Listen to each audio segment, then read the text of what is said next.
La iglesia prevalece a pesar de las circunstancias. ¿Sabes por qué?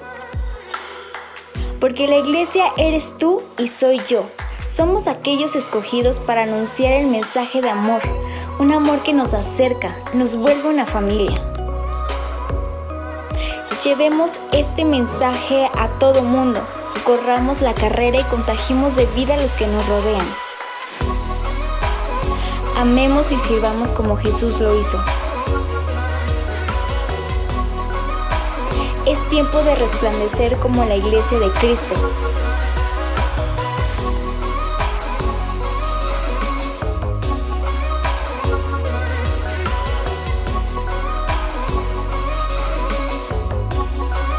Cautivados por Él para amar a todos.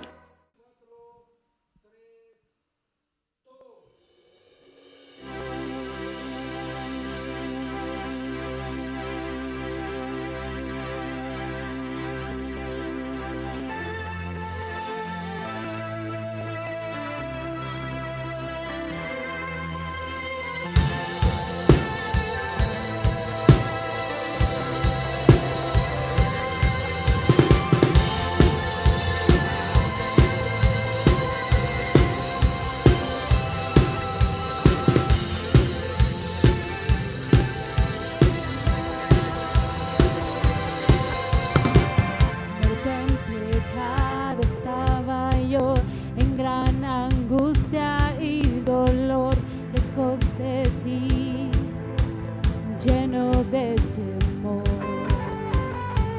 Mas fue tu gracia y amor lo que me atrajo a ti, Señor.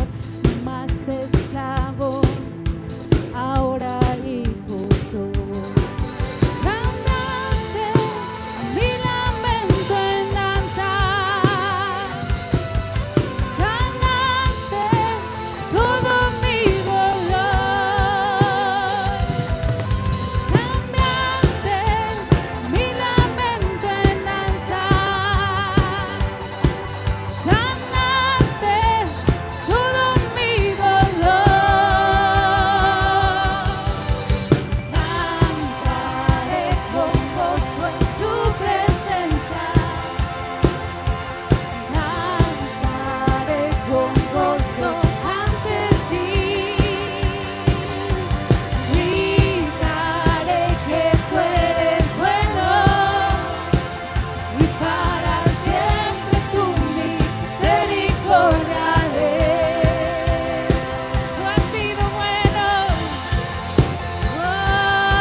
Adoración.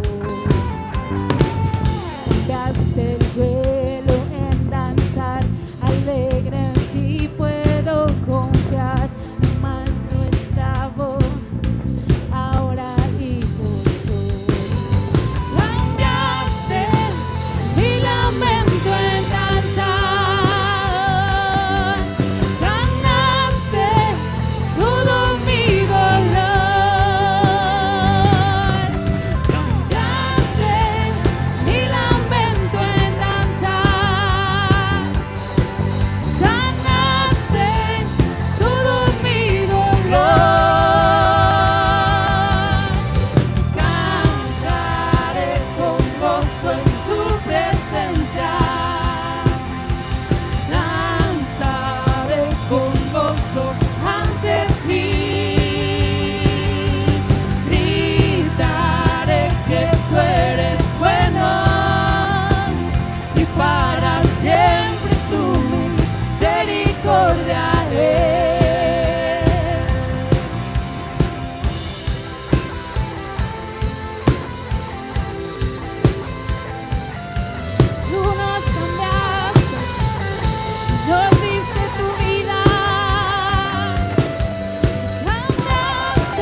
lamento en danza. Sanaste todo mi dolor. Cambiaste mi lamento en danza. Sanaste todo mi dolor. Cantaré con gozo en tu presencia. Danzaré con gozo ante ti. Gritaré que tú eres bueno y para siempre tu misericordia es.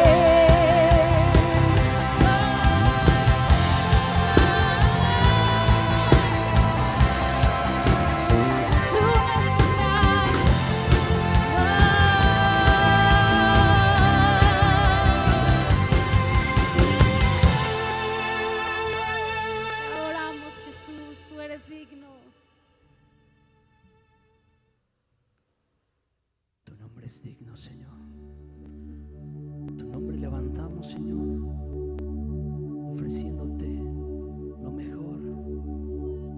Alabamos tu nombre, Cristo, de la gloria. Eres santo, poderoso. Levanta tu adoración. Levanta tu mejor entrega a Él. Levanta un cántico nuevo que salga de tu corazón, diciéndole a Jesús, amado, precioso, Cristo resucitado.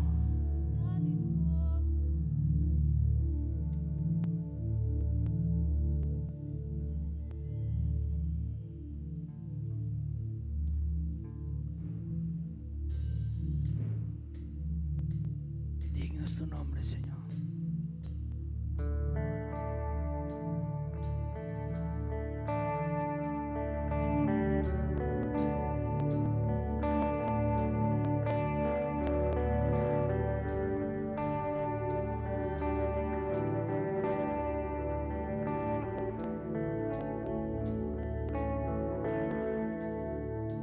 Precioso, precioso Dios, amado, amado Señor, te adoramos, Rey de verdad, te exaltamos,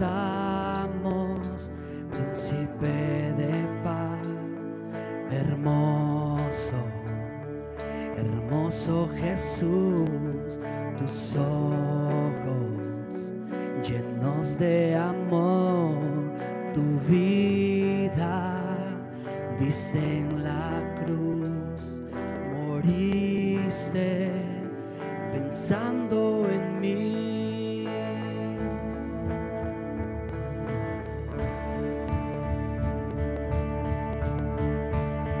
Oh, oh, oh.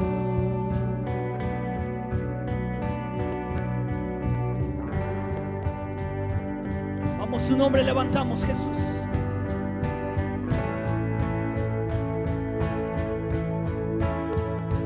Tu nombre exaltamos, tu nombre levantamos, el nombre de Cristo, el nombre de Cristo, precioso. Precioso, precioso Dios, amado, amado Señor, te adoramos, Rey de verdad, te exaltamos, Príncipe de paz, hermoso, hermoso Jesús, tus ojos llenos de amor, tu vida diste en la cruz, moriste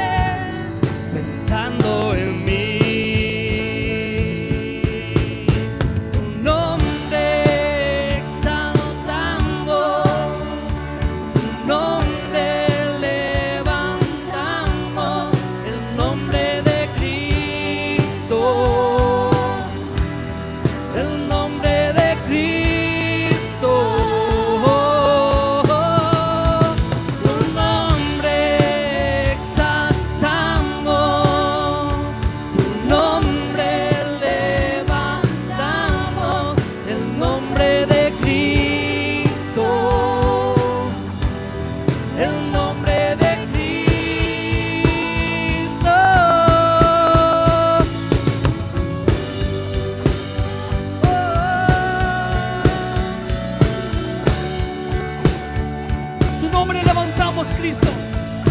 Eres digno, eres nuestro amado Jesús. Vamos, levanta tu mejor adoración.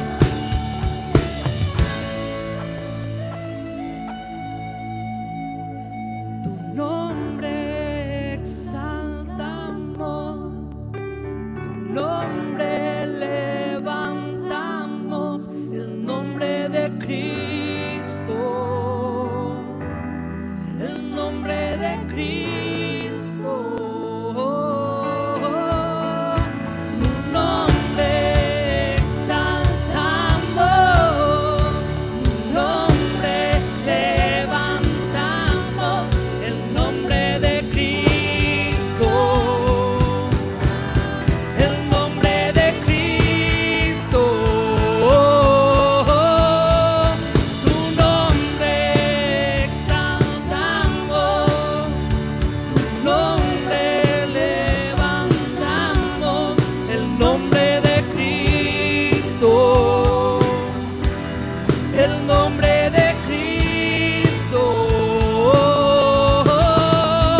Tu nombre exaltamos, tu nombre levantamos, el nombre de Cristo, el nombre de Cristo.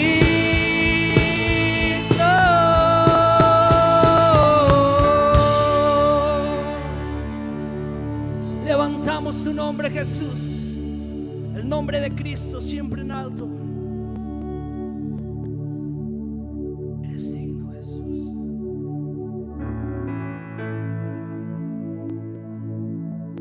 Tu nombre, Señor, porque como dice tu palabra, tu precioso nombre, y donde dos o más están reunidos en tu nombre, en medio de ellos estás tú, Señor, y lo creemos, y tu presencia es real, tu presencia que sobrepasa todo entendimiento, Señor, porque es prueba de tu amor que tú estás con nosotros, Señor, en todo tiempo, porque tú lo prometiste que estarías con nosotros todos los días hasta el fin del mundo.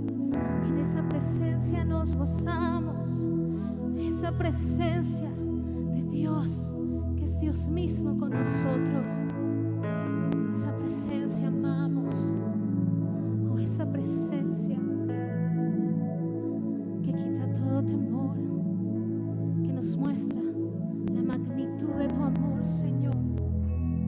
Amamos tu presencia, Señor. Amamos tu presencia.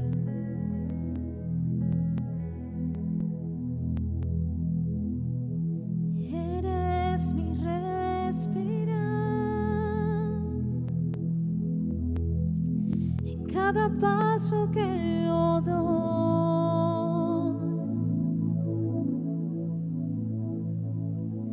Eres mi diario pan, y me deleito al oír tu voz. Oh, eres mi respirar, eres mi respirar, en cada paso que yo doy. Eres mi diario pan, eres mi diario pan, y me deleito al oír tu voz, porque amamos tu presencia,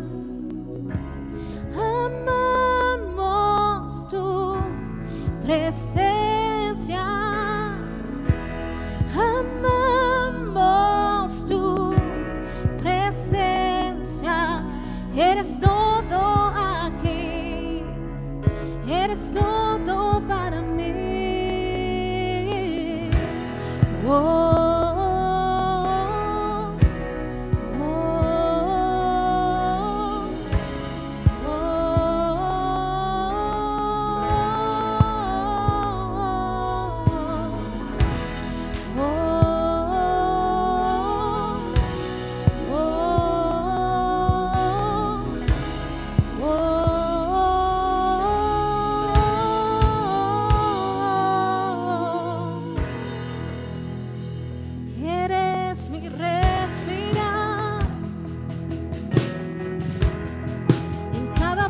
mucho que yo doy.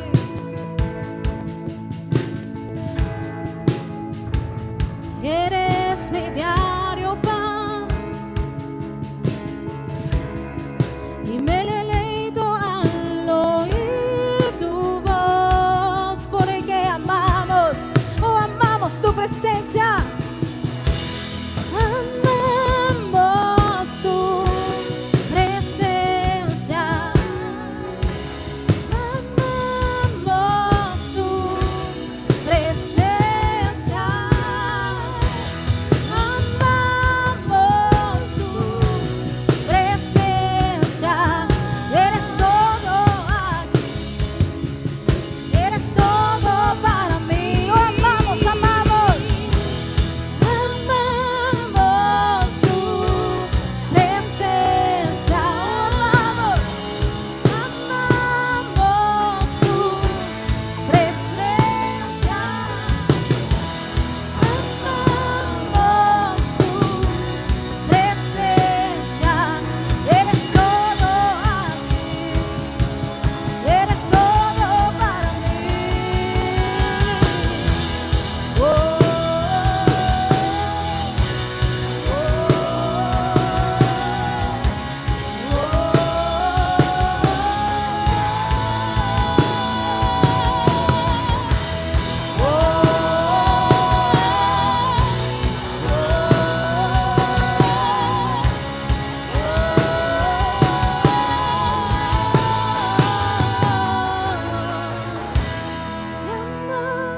amamos tu presencia.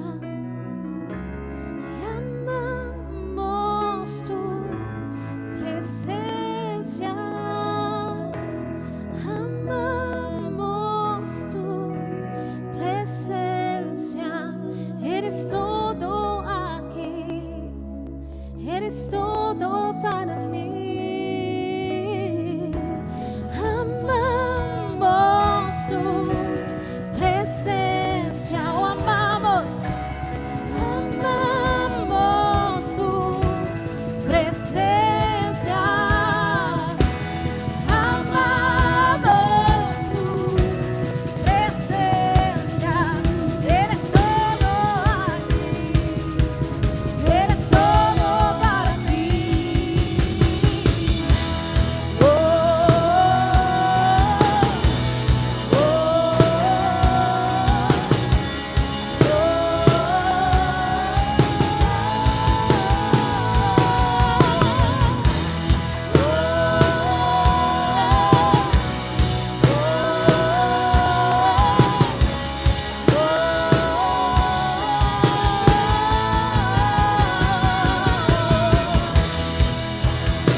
amamos tu presencia.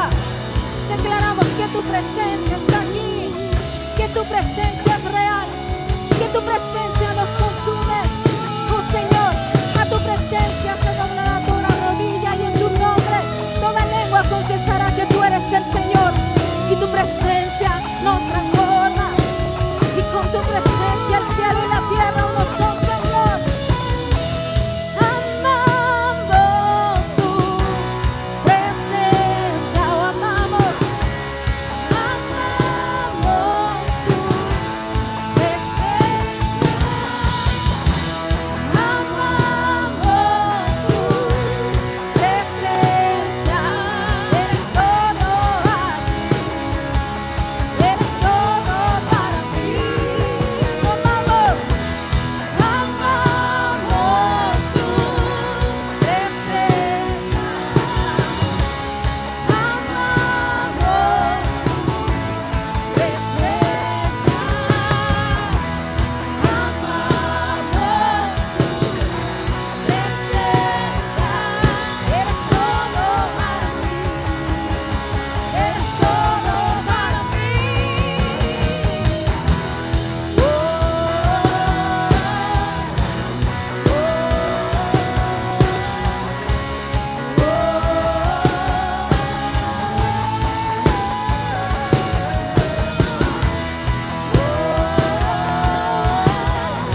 Buenos días, hermanos. Pues anhelamos que la bendición de Dios sea con cada uno de ustedes, con sus familias, y que la palabra de Dios siga nutriendo nuestro espíritu, siga levantándonos en nuestra fe y en nuestra búsqueda de Dios, y que no solamente el hecho de escuchar una predicación en las redes sociales sea el alimento que busquemos, sino que todos los días nos estemos nutriendo de Dios a través de la oración y a través de su palabra. Y pues vamos a hacer una oración. Yo le doy gracias a Dios por tu vida, porque sé que Dios te ha guardado y sé que te ha sostenido y sé que lo seguirá haciendo por su fidelidad. Padre, en el nombre de Jesús, en esta hora, Señor, yo alabo tu nombre, mi Dios. Yo exalto tu santo nombre, bendito Padre, y te ruego que tu presencia, Señor, invada no solo el hogar de cada una de las familias, sino también el corazón, que de manera personal tu Espíritu Santo ministre a nuestro espíritu, nos hable, Señor, nos despierte, nos inquiete, Padre Santo, y que podamos encontrar la palabra, Señor, que tú nos quieres dar como un refrigerio para nuestra vida, Señor. En el nombre de Jesús, amén. Bueno, pues te voy a pedir que abras tu Biblia en el libro del profeta Joel. Vamos a leer del versículo 8 al versículo 12. Te voy a dar tiempo para que lo busques. Joel capítulo 1, del versículo 8 al versículo 12. Es uno de los profetas menores, está después del libro de Oseas y antes de Amós. Ok. Bueno, dice la palabra de Dios: llora tú como joven vestida de cilicio por el marido de su juventud. Desapareció de la casa de Jehová la ofrenda y la libación. Los sacerdotes ministros de Jehová están de duelo. El campo está asolado. Se enlutó la tierra, porque el trigo fue destruido, se secó el mosto, se perdió el aceite. Confundíos labradores, gemid viñeros por el trigo y la cebada, porque se perdió la mies del campo. La vid está seca y pereció la higuera, el granado también, la palmera y el manzano. Todos los árboles del campo se secaron, por lo cual se extinguió el gozo de los hijos de los hombres. La idea de esta escritura, en el versículo 8, la idea que el Señor nos da a través del profeta Joel, es la de una joven que está desposada, pero pierde al marido. Es decir, antes de que se lleve a cabo la boda, el marido muere. Y entonces el Señor le hace un llamado a Judá, diciéndole que llore de la manera que lloraría esa mujer a causa de que ya no se pudo llevar a cabo el matrimonio. No está hablando de un lloro cualquiera, por eso pone este ejemplo. Es muy didáctico lo que el Señor está haciendo aquí. Lo que el Señor está diciendo: así como lloraría esa mujer, ustedes tienen que llorar y tienen que lamentarse con un lloro de lamento, de gemido, de angustia, de clamor. Y el profeta está haciendo ese llamado a Judá a llorar de esta manera, porque iban a suceder una serie de acontecimientos que iban a afectar de manera total a todo Judá.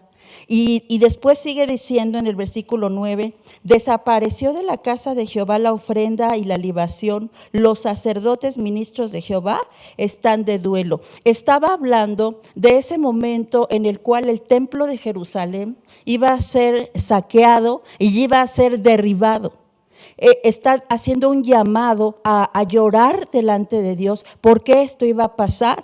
Y en el versículo 10 dice: el campo está asolado, se enlutó la tierra porque el trigo fue destruido, se secó el mosto, se perdió el aceite. Está desolado el campo, todo lo que estaba sembrado se iba a echar a perder, porque toda la gente iba a ser llevada en cautiverio. Es decir, ellos habían sembrado sus campos, todo estaba preparado para ser cosechado, pero está hablando de la invasión de Nabucodonosor, que iba a venir a llevarse cautivo al pueblo de Dios.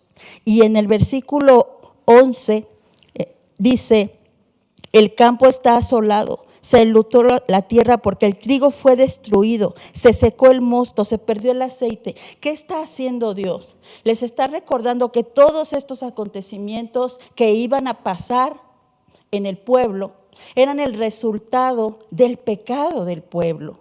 Y vemos, hermanos, que el Señor manda a Joel a profetizar sobre una gran depresión económica. Es decir, la gente que no fue llevada en cautiverio quedó sumida en la pobreza. Habla de una depresión económica que fue el resultado de la depresión espiritual del pueblo de Dios.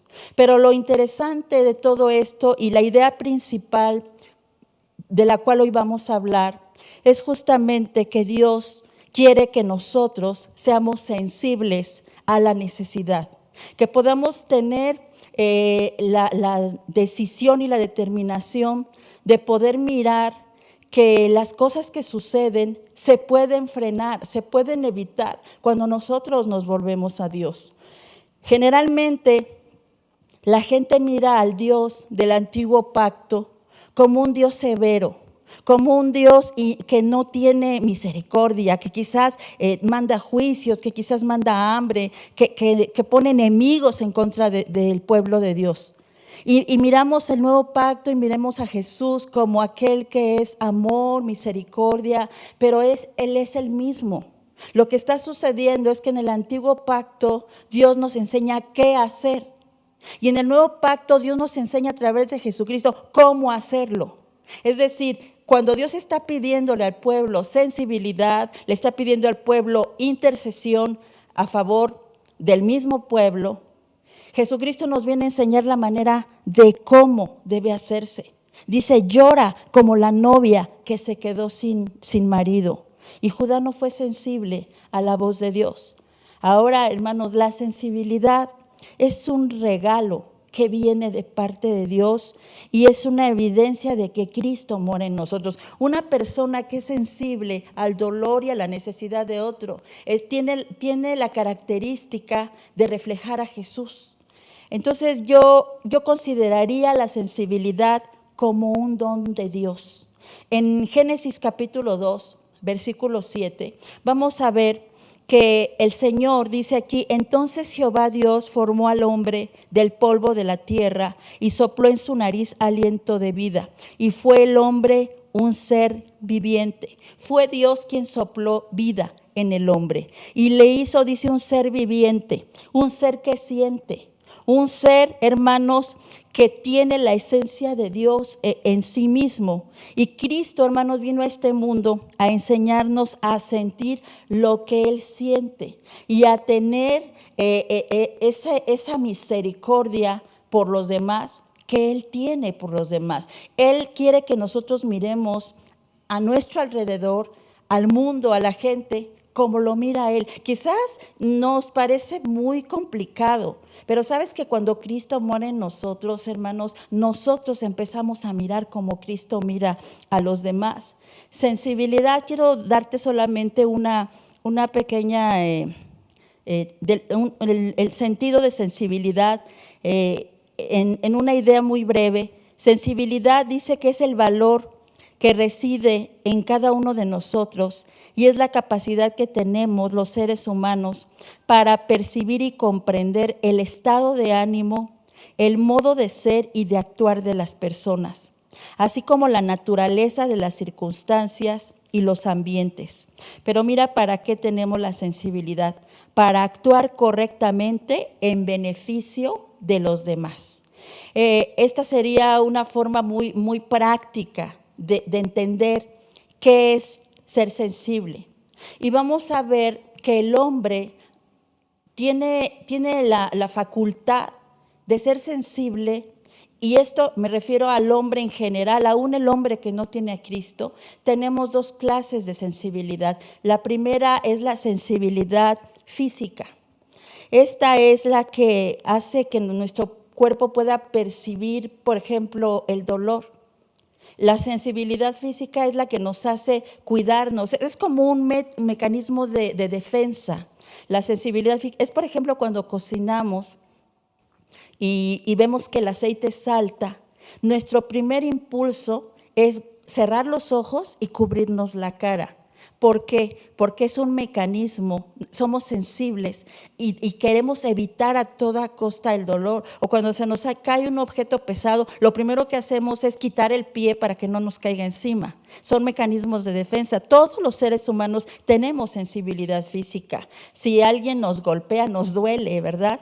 Y es una forma también de detectar que algo está funcionando mal en nuestro cuerpo, la sensibilidad física. Existe también la sensibilidad emocional, y esta también la tenemos todos los seres humanos, cristianos o no cristianos. La sensibilidad emocional o del alma funciona a través de nuestra mente, de nuestros recuerdos, de nuestras emociones, de situaciones que pasaron o sucesos, algo que nos fue robado, algo que nos fue quitado. Ustedes han escuchado cuando alguien muere que dicen: lamentamos la sensible pérdida de tu familiar. ¿Por qué? Porque la sensibilidad emocional causa estragos en nuestra vida a nivel del alma. Pero no solamente en cuestión de dolor, también en alegría. Es, por ejemplo, como cuando te trae tu nietecito, tu nietecita o tu hijo un dibujito que hizo. Eso te hace sensible, te hace emocionarte y quizás hasta llorar. O cuando te mandan un mensaje así de una cosa, cuando eres novio, esposo o amigo de alguien y te manda un mensaje así que emotivo. Eso causa algo en tu vida porque hay sensibilidad. Pero la otra sensibilidad de la cual estoy hablando en esta mañana tiene que ver con lo que tenemos nosotros dentro, que es el Espíritu de Dios. La sensibilidad de Dios a través de sus hijos, que somos nosotros. Él quiere que tengamos esta clase de sensibilidad, porque esto demuestra que Cristo mora en nosotros. Yo quiero que me acompañes al Evangelio de Lucas, capítulo 7. Vamos a leer del versículo 11 al versículo 14. Lucas 7, del 11 al 14.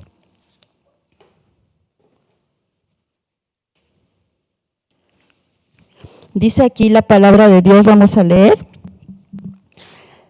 Aconteció después que él iba a la ciudad que se llama Naín, e iban con él muchos de sus discípulos y una gran multitud. Cuando llegó cerca de la puerta de la ciudad, he aquí que llevaban a enterrar a un difunto, hijo único de su madre, la cual era viuda, y había con ella mucha gente de la ciudad. Y cuando el Señor la vio, se compadeció de ella y le dijo: no llores.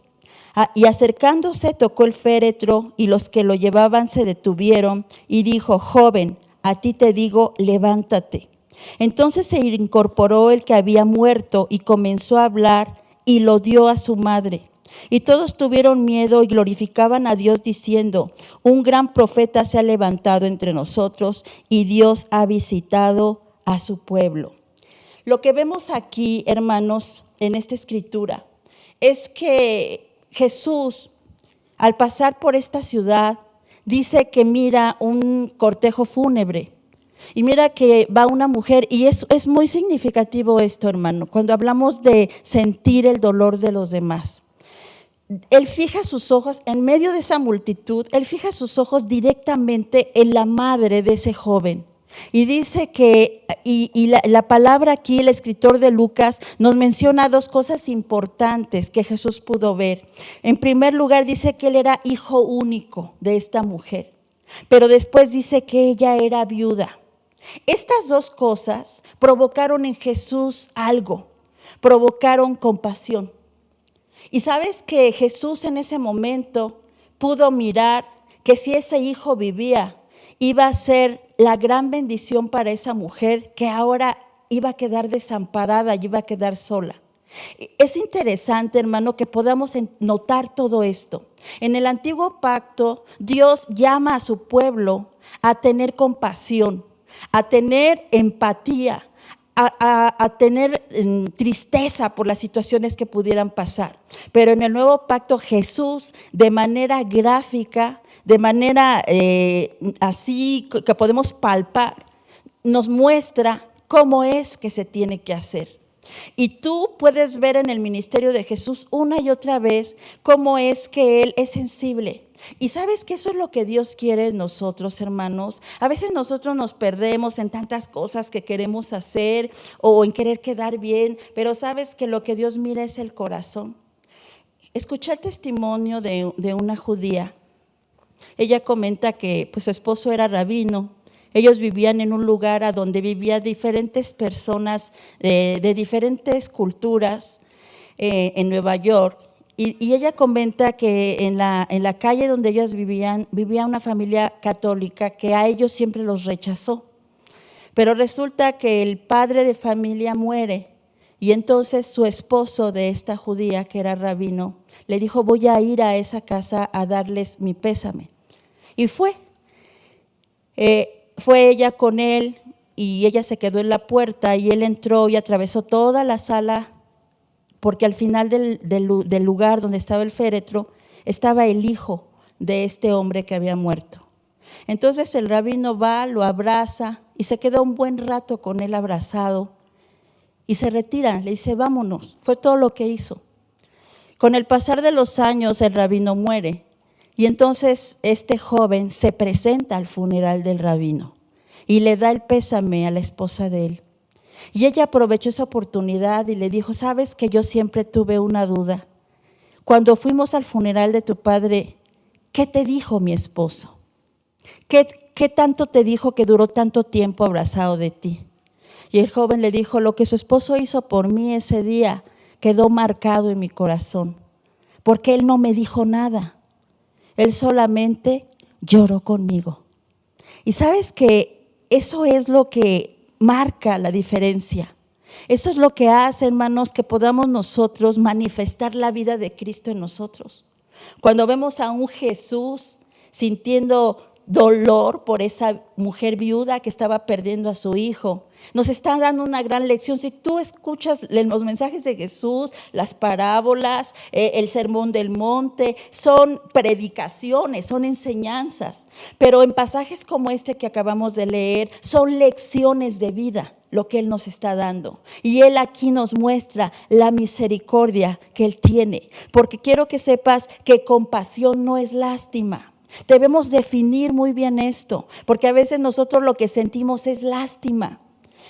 La compasión, que es la palabra hebrea Hanán, significa misericordia, bondad y piedad. Y todo esto unido a lo que es el amor.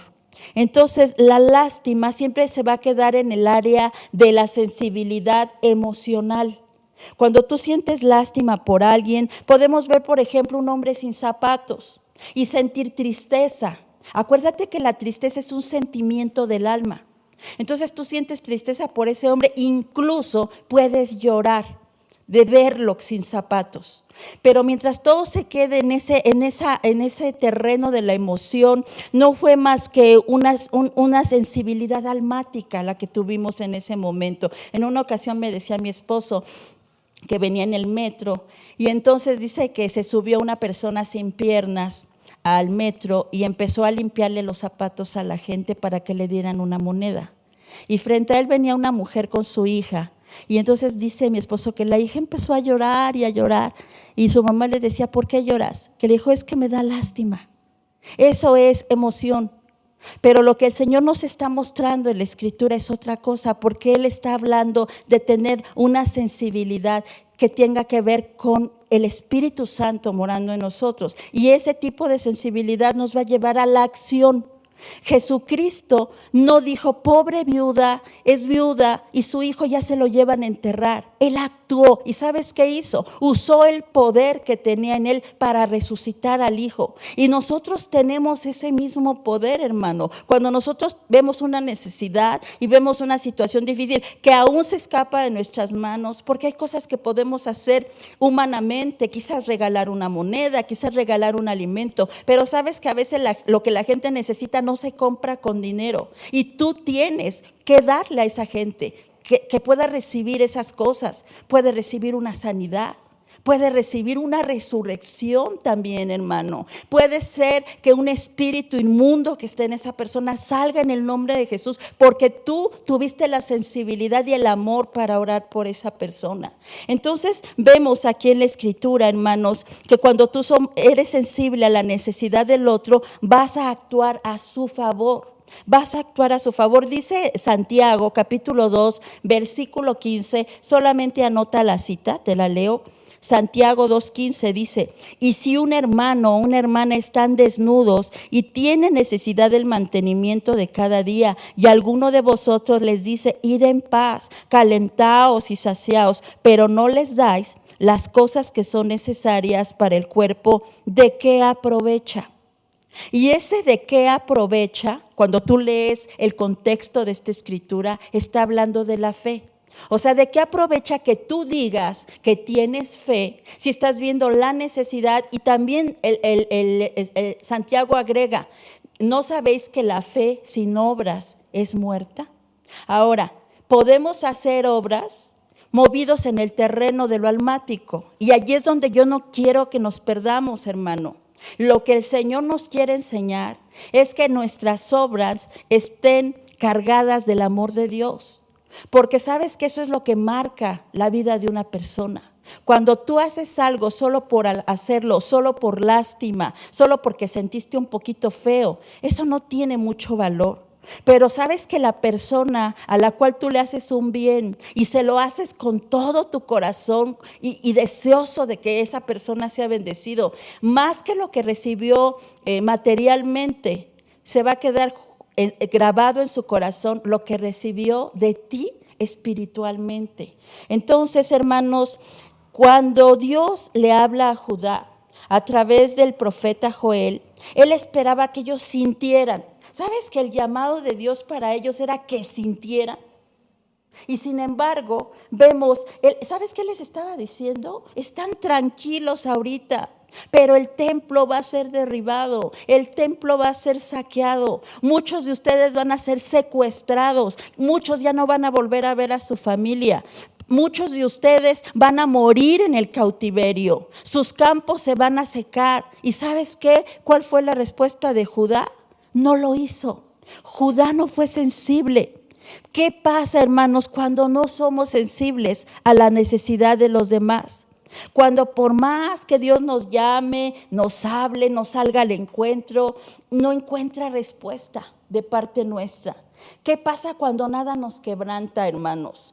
Cuando nada nos hace sentir el dolor y el sufrimiento de los demás. Sabes que uno de los últimos sermones de David Wilkerson a mí me impresiona, se llama Un llamado a la angustia. Búscalo, léelo y sé que Dios te va a hablar. Él habla de que ahora los hijos de Dios ya no sienten. Hacemos cosas, pero no las sentimos. Él habla de que ya no hay líderes de jóvenes pagando un precio en ayuno y oración para que esos jóvenes tengan un encuentro con Cristo. Él habla de esas maestras de escuela dominical que solamente se presentan con sus dibujos y con su material para trabajar, pero no estuvieron de rodillas clamando por los niños para que sus enseñanzas se queden grabadas en esos corazones. Habla de predicadores a los cuales ya no les interesa buscar a Dios, que no pagan un precio llorando por la iglesia para que la iglesia reciba de Dios. Y es un llamado a la angustia, es un llamado a volver a Dios, es un llamado a buscar. ¿Sabes que cuando Jesús hacía milagros? Yo estoy segura, hermano, la Biblia no lo registra, pero yo estoy convencida que cuando Jesús salía y venía un ciego, un leproso, un cojo, y Él lo sanaba. ¿Sabes por qué se sucedía el milagro? Porque en sus tiempos de oración Él había derramado su corazón delante de Dios. Él había llorado por esa gente, había intercedido. ¿Y sabes qué sucedía cuando Él oraba? El poder de Dios se manifestaba y entonces los milagros se hacían presentes. Cuando tú te das cuenta que no hay sensibilidad porque no sentimos, nos vamos a dar cuenta que hay cosas que ni siquiera entendemos. Para poder ser sensibles, hermanos, ¿sabes qué tenemos que tener? Entendimiento de lo que le está pasando a la otra persona. En la semana fuimos a orar por una mujer con cáncer Y sabes que quebrantó mi corazón, cómo lloraba. Y ella decía, quiero vivir. Decía, quiero vivir. No quiero dejar a mis hijos solos. Y sabes que en ese momento lo que Dios hace es ponernos en ese lugar y empezar a clamar a Dios por un milagro, porque yo creo en los milagros, yo creo en el poder de Dios, yo he visto milagros de Dios y los he visto y los seguiré viendo porque creo en ellos. Y sabes, hermano, que cuando tú ves a una mujer llorar de esa manera y te quedas como una piedra, deberíamos reflexionar y darnos cuenta que nos es necesario nacer de nuevo. Porque es cuando no sentimos ese dolor y no vamos a más, no nos llevamos esa carga para seguir clamando, entonces, hermanos, somos insensibles. Dios no quiere eso, hermanos. Dios quiere que nos quitemos el egoísmo de pensar solamente en nosotros. Cuando tú lees, hermano, la palabra en el libro de Esther, dice la Escritura que cuando ella es elegida para ser reina, había un decreto para que todo su pueblo fuera exterminado, porque Amán había hecho muy bien su trabajo, había hecho que el rey lanzara ese decreto de que todos los judíos fueran exterminados. Y en ese momento tú puedes ver al tío de Esther, a Mardoqueo, y si fuera una persona insensible, ¿sabes qué hubiera dicho? Mi sobrina es la reina. Por lo tanto, cuando todos los judíos mueran, yo me voy a salvar. Basta con que ella le diga al rey que yo soy su tío para que entonces ella y yo nos salvemos. ¿Y sabes que no pasó eso?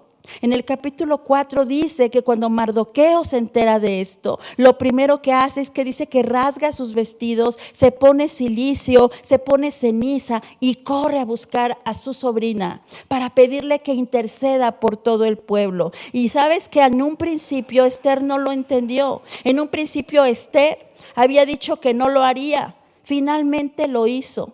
Pero ¿sabes qué, hermano? Es muy interesante lo que Mardoqueo le manda a decir la segunda vez. Le dice, ¿quién sabe si tú no lo haces? Vendrá de otro lado la respuesta.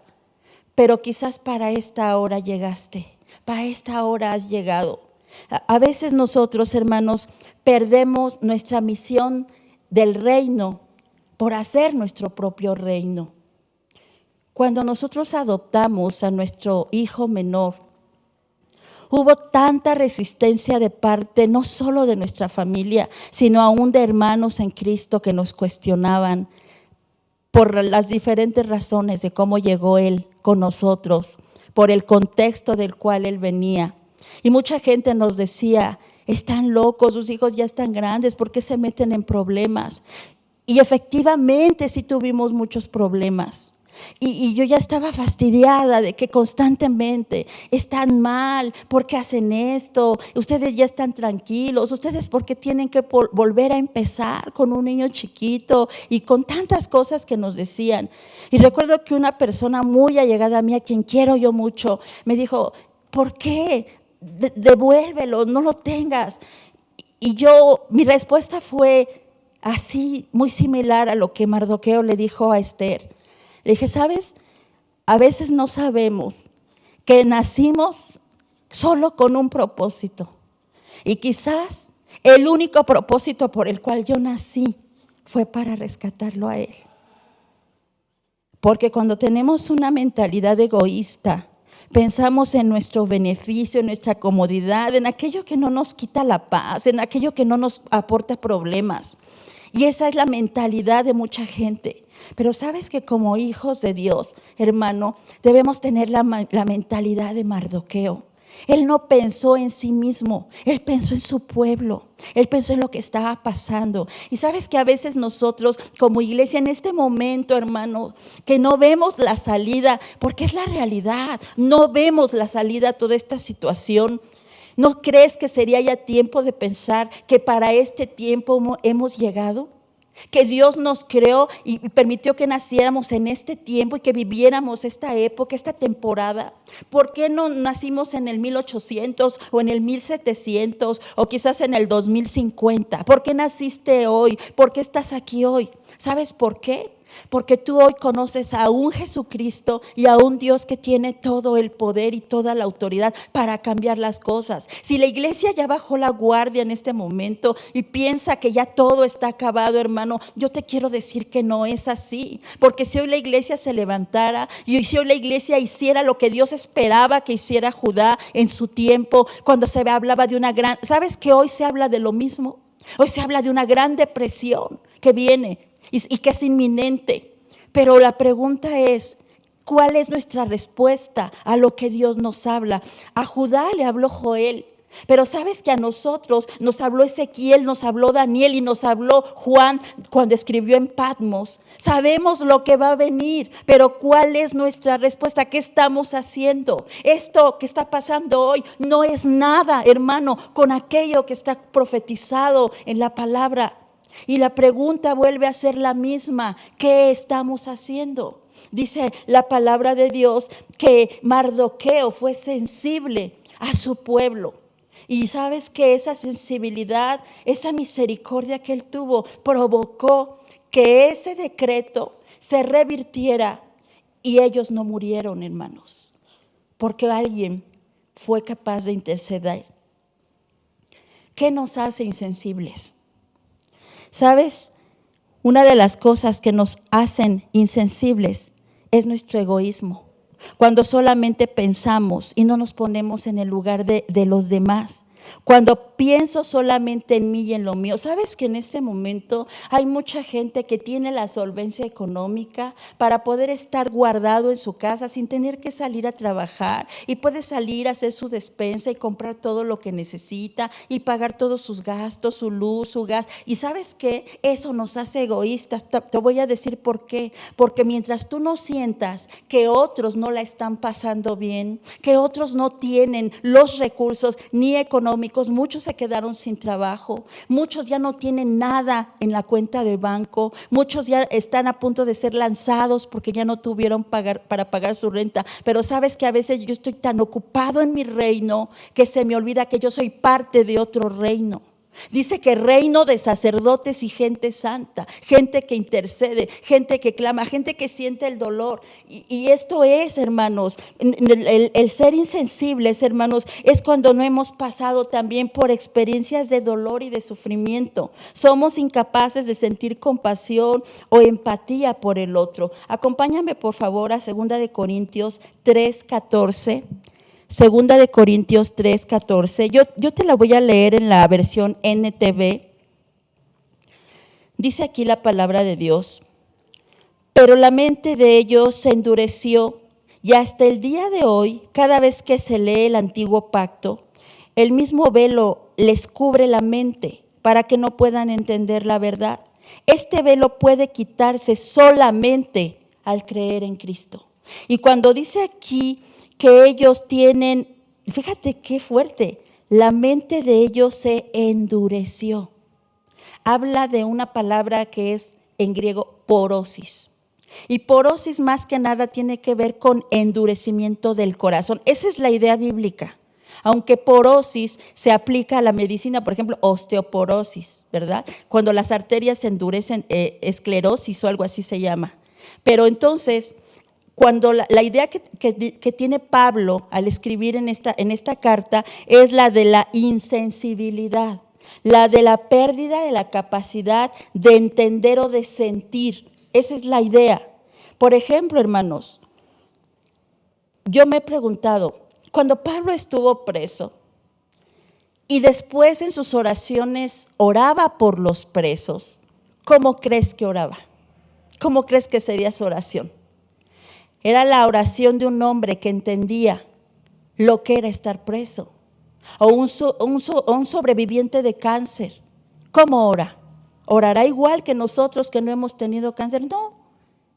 El que nunca ha tenido hambre, ¿tú crees que pueda orar por el que tiene hambre con la misma intensidad que si él la hubiera pasado? No. Ahora bien, muchas veces no lo hemos vivido. Pero ahí es donde entra la operación del Espíritu Santo en nosotros, porque Él es el que nos hace sentir cosas que quizás no hemos pasado, pero ¿sabes qué nos las mete dentro? Y te lo digo en verdad, empiezas a sentir el dolor en ti. Empiezas a sentir lo que esa persona está sintiendo, no por obra tuya, sino por obra del Espíritu Santo, para que tú puedas ser sensible. Uno que perdió la paz en algún momento y después volvió a Cristo, y después sabe que hay alguien en depresión, va a orar con mucha intensidad. ¿Sabes por qué? Porque es sensible a lo que esa persona está viviendo. Yo quiero que me acompañes a 2 de Corintios 1, del 3 al 4. Pablo, hermanos, habla aquí y dice algo muy, muy importante.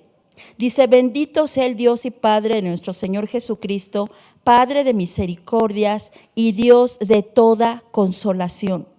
Fíjate, Dios de toda consolación, el cual nos consuela en todas nuestras tribulaciones, para que podamos también nosotros consolar a los que están en cualquier tribulación, por medio de la consolación con que nosotros somos consolados por Dios.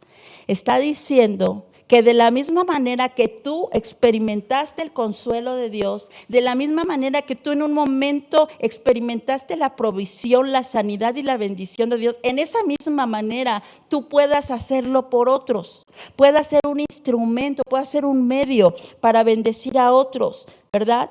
Entonces, hermano, nosotros miramos que la palabra de Dios es la guía que Dios nos ha dado para poder entender todo lo que Dios espera de nosotros. La misericordia, ¿sabes?, se atreve a cruzar barreras. La misericordia cruza barreras sociales, étnicas, religiosas. Me llama mucho la atención estos chicos de diferentes universidades, de las universidades más caras que hay en nuestro país, cómo se unieron para hacer esta revista que ayuda a la gente que vive en situación de calle. Y mi esposo y yo mirábamos estas niñas ricas, cómo andan allí entre los indigentes, invitándolos a trabajar para vender la revista. ¿Y sabes qué? Yo creo que sus papás, si supieran dónde andan metidas, ni siquiera les permitirían ir.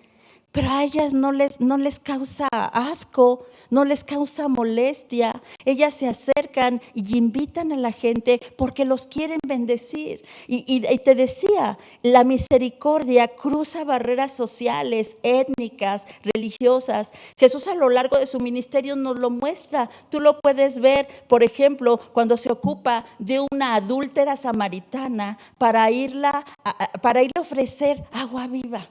¿Sabes que eso era lo que ella necesitaba? Quizás no era tanto la aceptación de la gente, quizás no era tanto que la dejaran de ver como adúltera. Lo que esa mujer necesitaba era agua viva. Y sabes que él dice que le era necesario pasar por Samaria, porque allí había una mujer necesitada de algo que él tenía para darle. Y sabes, hermano, que tú y yo siempre vamos a tener algo que dar, siempre. Siempre, aún de lo que tienes, puedes partir la mitad y darlo. ¿Y sabes qué pasa? Que Dios te lo multiplica.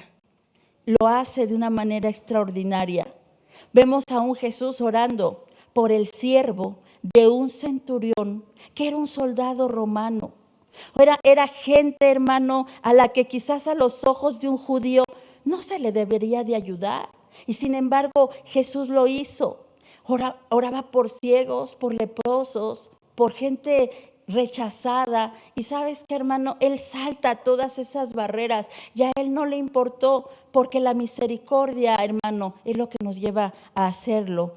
Entonces, acompáñame por favor a Mateo 9, del 35 al 38. Vamos a leer Mateo 9, del 35 al 38. Dice aquí la palabra de Dios: recorría Jesús todas las ciudades y aldeas, enseñando en las sinagogas de ellos y predicando el evangelio del reino y sanando toda enfermedad y toda dolencia en el pueblo. Y al ver las multitudes, tuvo compasión de ellas, porque estaban desamparadas y dispersas como ovejas que no tienen pastor.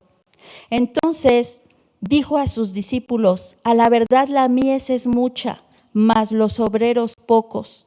Rogad pues al Señor de la mies que envíe obreros a su mies. Dice aquí que él vio la multitud y vio que estaban desamparadas. Pero hay algo, unas palabras clave. Tuvo compasión de ellas. Fíjate, ¿cuál es el amor de Dios tan grande, hermano? Cuando habla de multitudes. ¿Sería de multitudes de gente buena? ¿Serían multitudes de gente apta? ¿Serían multitudes de gente limpia? Sabes que en las multitudes hay de todo. Y sin embargo, él tuvo compasión de ellos. No dice tuvo compasión de algunos, tuvo compasión de ellos. Y sabes que se adelantó a los tiempos, porque en ese momento él andaba predicándole a las multitudes. Pero él sabía que él se iba a ir de esta tierra. Y les deja un encargo a los discípulos. ¿Qué les dice? Oren, oren para que el Señor envíe obreros a su mies, para que esas multitudes no se pierdan, para que esas multitudes conozcan el Evangelio y no se pierdan. ¿Te fijas que Jesús tenía una sensibilidad que no era almática? Era una que era llevada a la acción, porque lo que proviene del corazón de Dios, ¿sabes qué va a provocar? Acción. Nos va a llevar a hacer cosas, hermanos, y no hacerlas para quedar bien con nadie, ni para que vean qué buenos somos. No, hermano, esas cosas que Dios provoca en nosotros, las provoca para que la gente conozca a Dios y para que la gente se salve. En griego, hermano, la idea de compasión es una conmoción interna en las entrañas que provoca hacer algo para ayudar a los demás. No se queda en el sentimiento almático de llorar. Ay, mi esposo y yo somos chillones a más no poder. Vemos una noticia triste y ahí nos tienes llorando. Pero ¿sabes qué? Inmediatamente empezamos a orar por ello. Y si nos es posible poder hacer algo más, claro que lo vamos a hacer. Y yo creo que tú lo estás haciendo. No dejes de hacerlo. Y si no lo estás haciendo, empiézalo a hacer, porque ese es el llamado de Dios. Acompáñame a Mateo capítulo 15, ya estoy terminando, versículo 32 al versículo 37. Mateo 15, 32 al 37.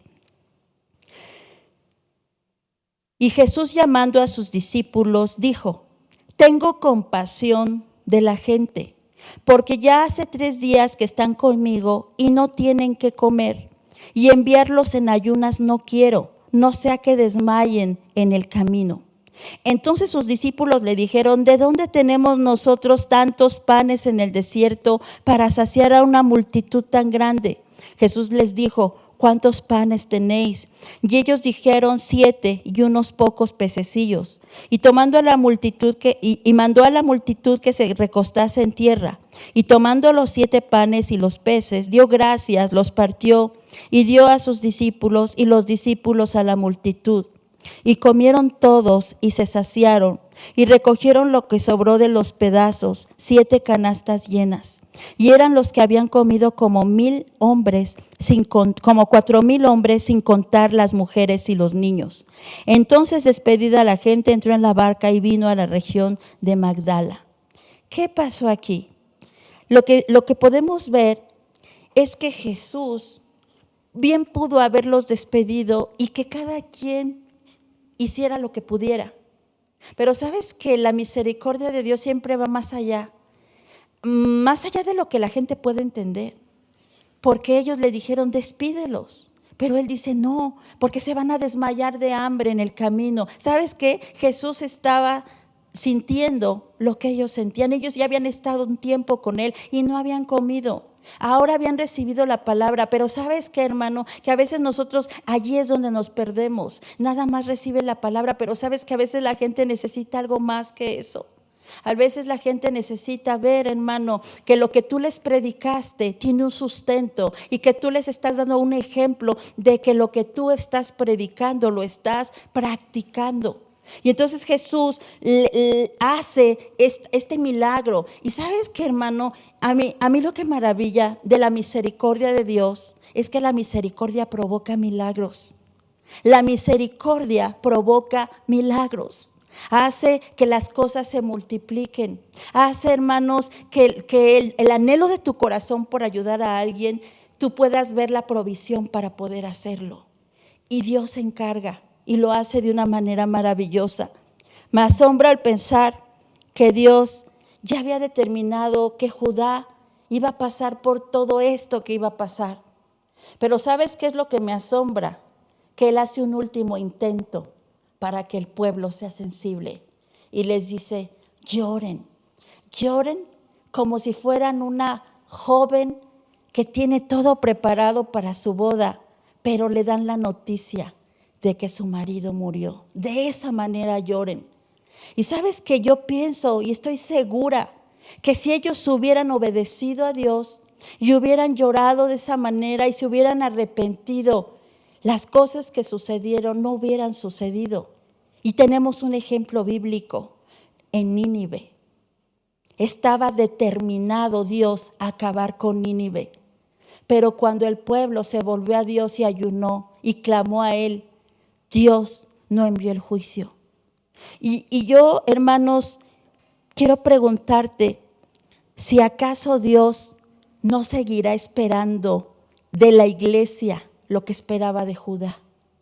¿No será que Dios nos está diciendo, llora, siente, sé sensible, sé como Cristo, compadécete y llora por el que está de luto, por el que está enfermo, por el que hoy en este instante, sí, en este instante está clamando por un milagro, por aquel que no sabe qué hacer? No sé, hermano, tú tienes en tu mesa el pan, pero hay familias enteras que no.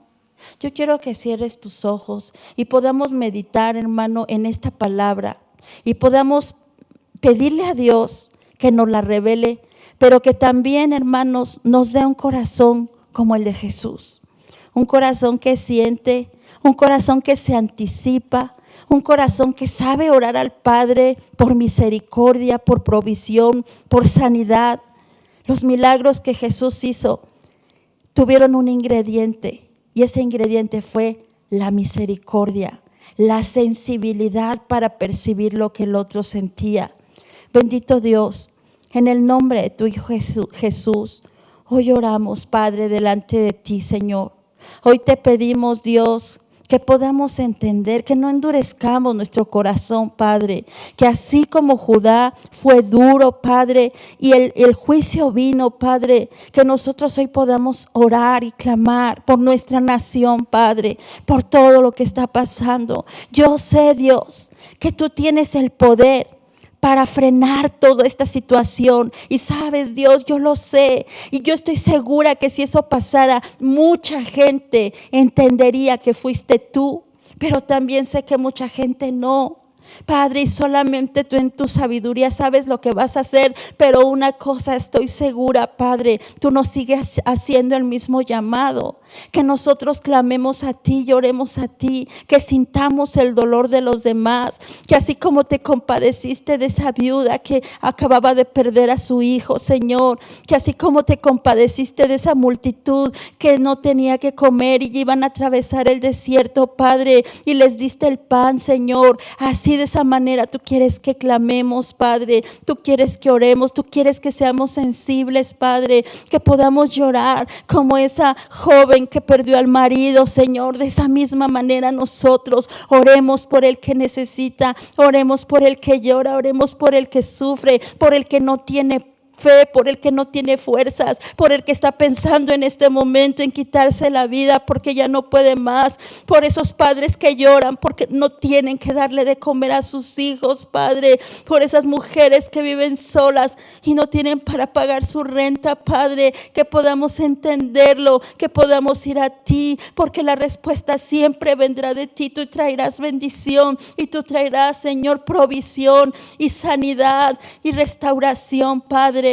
Dale a tu iglesia, danos un corazón sensible. Pon en nosotros, Padre, la vida de Cristo para ser como Él, Dios, en el nombre de Jesús. Amén, Señor. Amén. Dios les bendiga, hermanos.